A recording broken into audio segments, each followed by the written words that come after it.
दुसरे स्त्रीवादी साहित्य संमेलनाच्या निमित्ताने जे 4 पुरस्कार दिले गेले त्यापैकी छत्रपती शाहू महाराज गौरव पुरस्कार हा मला माझ्या एकूण साहित्यासाठी मिळालेला आहे. छत्रपती शाहू महाराजांच्या अनुषंगाने मिळालेला हा पुरस्कार मला जे माझं साहित्य मी लिहिली गेलं नाही, 19 पुस्तकं लिहिलेली आहेत आणि 8 संपादित पुस्तकं लिहिली आहेत. एवढा सगळा ऐवज मिळाला. याच्या आधी काही पुरस्कार मिळाले, पण हा पुरस्कार थोडासा विशेष वाटला की या पुरस्कारांनी काही पुस्तकं वाचली, त्याची निवड केली आणि ही निवड करून त्यांनी हा पुरस्कार दिलेला आहे. त्याची एक बॉडी आहे पुरस्कार देणाऱ्यांची, पुस्तक वाचणाऱ्यांची, एडिट करणाऱ्यांची.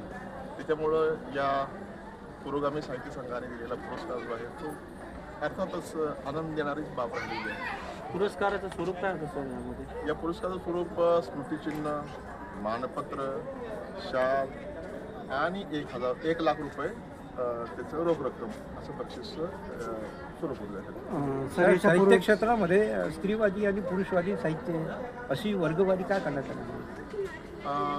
पुरुषवादी साहित्य म्हणजे ज्याच्यामध्ये पुरुष प्रधान व्यवस्था असते असं साहित्य. पण स्त्रीवादी साहित्यामध्ये स्त्री पुरुषांचा विचार केला जातो.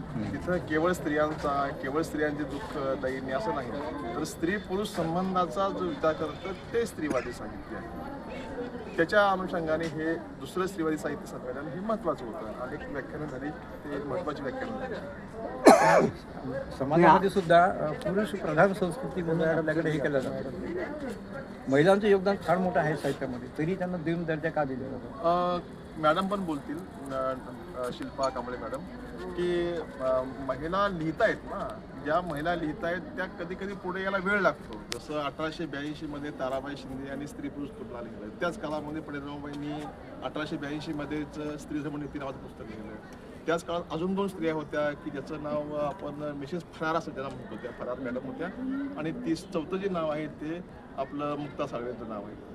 या लेखिकांना हळूहळू ओळखायला लागले. अर्थातच सर्वच साहित्य लोकांपर्यंत पोहोचणं, त्याचं जागर होणं, त्याच्यावर चिंतन होणं याला थोडासा वेळ लागतोच आहे. आणि हा वेळ खरं तरी स्त्रियांनी जास्तीत जास्त लिहिते पण केलं गेलं पाहिजे, यासाठी पण तो लागत असेल.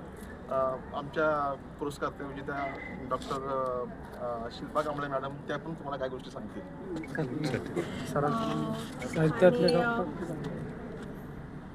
पितृसत्ताक समाज आहे, त्याच्यामुळे तुम्ही जो प्रश्न विचारला की का असं दिसतंय की पुरुषांचं साहित्य का आणि स्त्रियांचं साहित्य, म्हणजे आपल्याला बघतं की सती प्रथेचा गौरव करणारं साहित्य लिहिलं गेलेलं आहे. सती रमा माधव सारखी कादंबरी असेल, त्यामुळे शोषणाला जिचं शोषण होतंय तीच थेटपणे जास्त चांगल्या पद्धतीने लिहू शकेल.